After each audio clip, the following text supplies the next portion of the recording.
Maisha ni daraja ambayo inabidi ujifunze namna gani ya kuipanda. Daraja si kila anayeipanda hushuka, wengine huanguka.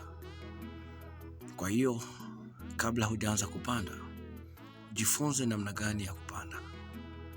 Hata kama una mbio kiasi gani, usisahau kama inabidi upande step by step. Kama sivyo, utaanguka na utarudia tena mwanzo. Kabla hujapanda, kuna watu wameshawahi kupanda hapo. Wameshapanda kileleni, wamefika juu kabisa na wakarudi tena chini. Kwa hiyo usirukeruke, jifunze kwao ili ukapande vizuri na ukafanikiwe. Unajua, mafanikio ni daraja. Usipoipanda na mafunzo utaanguka.